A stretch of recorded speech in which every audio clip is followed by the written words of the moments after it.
Welcome back to the channel guys. So last வீடியோவில் வந்து நம்ம இந்த ஒரு ப்ராஜெக்ட், அதாவது இன்வென்ட்ரி மேனேஜ்மெண்ட் அப்படின்ற ஒரு ப்ராஜெக்ட் தான் பார்த்துருந்தோம். அதில் வந்து நம்ம ஜஸ்ட் ஒரு கிளாஸும் அதுக்கப்புறம் ஒரு ஃப்ரண்ட் அண்ட் பேஜ் மட்டும் பண்ணியிருக்கோம். இப்போ இந்த ஃப்ரண்ட் அண்ட் பேஜை எப்படி நம்ம வந்துட்டு நம்ம ஜாவா கூட நம்ம இன்டிகிரேட் பண்ணுறது அப்படின்றத பார்க்க போகிறோம். அது நமக்கு தேவைப்படுறது வந்து பார்த்திங்கன்னா என்ன அப்படின்னா, அதாவது சர்வ்லெட் அப்படின்றத நம்ம யூஸ் பண்ண போகிறோம். ஓகே, ஸோ இப்போ இதில் வந்துட்டு நம்ம ஆல்ரெடி ஒரு பேக்கேஜ் வச்சுருக்கோம். இப்போ நான் புதுசாக இன்னொரு பேக்கேஜ் வந்து கிரியேட் பண்ணிக்கிறேன். ஏன்னா வந்து அதுதான் வந்துட்டு ஃப்ரண்ட் எண்டில், அதாவது இந்த HTML பேஜில் இருந்து வர ரெக்வஸ்ட்டை நம்மளோட ஜாவா ஃபைலுக்கு வந்துட்டு கனெக்ட் பண்ணணும். அதுக்காக அதை நான் தனி இதாக கிரியேட் பண்ணி வச்சுருக்கேன். அதுக்கு ஒரு நேம் வந்து நம்ம என்ன சொல்லுவோம் அப்படின்னா கண்ட்ரோலர் அப்படின்னு சொல்லுவோம். இதை வந்து பார்த்திங்கன்னா ஃபஸ்ட்டு இதில் என்ன கிரியேட் பண்ணலாம், ஆட் ப்ராடக்ட் அப்படின்ற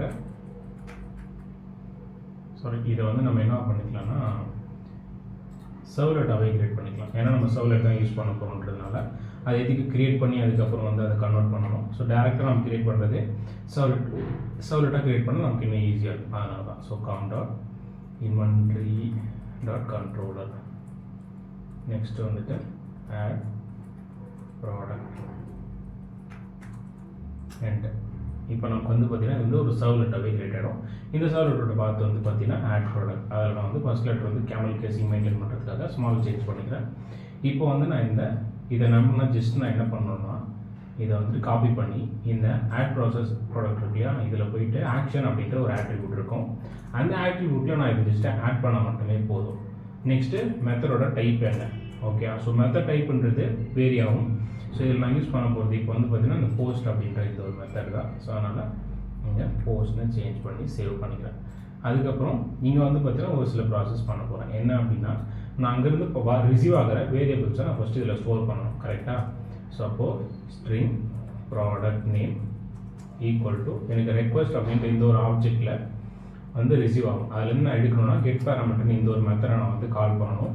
இந்த மெத்தட்கான வேல்யூ என்னென்னா, இப்போ இந்த இடத்துல நம்ம வந்து இந்த 3 வேல்யூ ஷேர் பண்ணுறோம். இதுக்கு நேம் நம்ம செட் பண்ணியிருக்கோம் இல்லையா.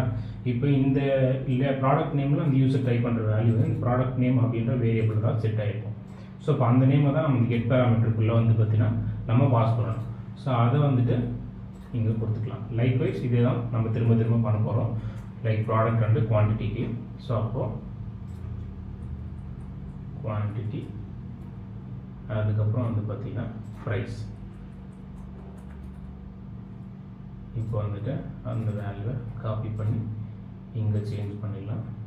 லைக்வைஸ் ப்ராடக்ட் ப்ரைஸையும் காப்பி பண்ணி இங்கே சேஞ்ச் பண்ணிடலாம். அதுக்கப்புறம் இதை நம்ம வந்து பார்த்திங்கன்னா ஃப்ரண்ட் அண்ட் பேஜில் வந்து வியூ பண்ணி காட்ட போகிறோம். அதுக்காக என்ன கொடுக்குறேன்னா, எனக்கு வந்து பிரிண்ட் ரைட்டர் அப்படின்ற ஒரு இது கிளாஸ் இருக்குது. இந்த கிளாஸுக்கு வந்து ஒரு ஆப்ஜெக்ட் க்ரியேட் பண்ணி ரெஸ்பான்ஸில் தான் நான் வந்து இதை சென்ட் பண்ண போகிறேன். அப்போது ரெஸ்பான்ஸ்லேருந்து கெட் ரைட்டர், ஃபைனலாக அவுட் டாட் பிரிண்டர், அதுக்குள்ள ப்ராடக்ட் நேம், நம்மளோட ப்ராடக்ட் நேம் என்ன, அதுக்கப்புறம் ப்ராடக்ட் குவான்டிட்டி,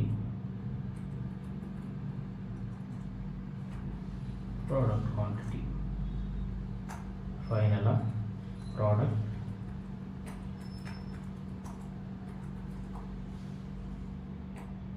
ப்ரைஸு, அதுக்கு வந்து பார்த்திங்கன்னா ப்ராடக்ட் ப்ரைஸ். அவ்வளோதாங்க. ஸோ நம்ம ப்ராசஸ் கம்ப்ளீட் பண்ணியாச்சு. அதை ரிசீவ் பண்ணுற இதுக்கு நம்ம கிரியேட் பண்ணிட்டோம். இப்போ நம்ம இது ஜஸ்ட் ரைட் கிளிக் பண்ணி எப்படி நம்ம ஸ்டார்ட் பண்ணுமோ அதே ப்ராசஸில் நம்ம சர்வரில் ஸ்டார்ட் பண்ணிடலாம். ஸ்டார்ட் பண்ணால் நமக்கு ஆட்டோமேட்டிக்காக இது நமக்கு வெப் ப்ரௌசரில் ஓப்பன் ஆகிடும். ஓப்பன் ஆகும்போது ஆட் ப்ராடக்ட் டாட் ஜேஎஸ்பின்ற அந்த ஒரு நேமை மட்டும் நம்ம அங்கே கொடுக்குற மாதிரி இருக்கும். ஓகே, ஆட் ப்ராடக்ட் நான் ஆல்ரெடி பண்ணதுனால எனக்கு அது கேட்ச் இருக்குது. ஸோ கிளிக் பண்ணோடனே எனக்கு அந்த பேஜ் லோட் ஆகிடும்.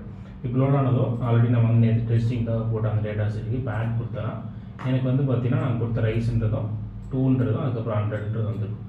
அதே மாதிரி இங்கே வந்து பார்த்திங்கன்னா நேற்று நம்ம அந்த கெட்டில் பண்ணும்போது சரி நம்ம கொடுக்க மாதிரினாச்சு நமக்கு இந்த வேல்யூ வந்து இங்கே மேலே டிஸ்பிளே ஆச்சு யூஆரில். இப்போ ஏன் டிஸ்பிளே ஆகலைன்னா நீங்கள் கொடுத்துருக்க டைப் வந்துட்டு போஸ்ட், அப்படி கொடுத்தோன்னா மேலே யூஆரில் ஷோ ஆகுது. இதுவே கெட்டு கொடுத்தா நமக்கு ஷோ, அதுதான் டிஃப்ரென்ஸ் கெட் அண்ட் போஸ்ட்டுக்கு. இப்போ அந்த ஆட் ப்ராடக்ட் அந்த ப்ராசஸை நம்ம வந்து கம்ப்ளீட் பண்ணியிருக்கோம். இப்போ நெக்ஸ்ட் வீடியோ என்ன பார்க்க போகிறோம் அப்படின்னா, அதாவது இதை வந்து நம்ம வந்து இங்கே ரிசீவ் பண்ணியாச்சு. ரிசீவ் பண்ணது எப்படி நம்ம வந்து ஒரு டேட்டா பேஸ் கூட கனெக்ட் பண்ணி இங்கேருந்து நம்ம டேட்டா பேஸில் எப்படி இந்த டேட்டா ஷோ பண்ணுறது அப்படின்றத நெக்ஸ்ட் வீடியோவில் பார்க்க போகிறோம். So stay tune guys. So சேனலை சப்ஸ்கிரைப் பண்ணால் சப்ஸ்கிரைப் பண்ணிக்கோங்க. அதுக்கப்புறம் பெல் பட்டன் ஆனில் போட்டுக்கோங்க. அப்போ தான் நம்ம போகிற அடுத்தடுத்த வீடியோஸ் வந்து உங்களுக்கு ரீச் ஆகும். ஓகே. ஸோ அதே மாதிரி இன்கேஸ் உங்களுக்கு வந்து நோட்டிஃபிகேஷன் வரல அப்படின்னா நான் டெலிகிராம் சேனல் லிங்க்கை ஃபஸ்ட் கமெண்ட்டில் கொடுக்குறேன். அதை யூஸ் பண்ணி சேனலை ஜாயின் பண்ணிக்கோங்க. உங்களுக்கு நோட்டிஃபிகேஷன் வரலனாலுமே வீடியோ அப்லோட் பண்ணதும் நான் வந்து அங்கே வந்து வீடியோட லிங்க் வந்து கொடுப்பேன். Okay. So that's all. Have a nice day guys. By.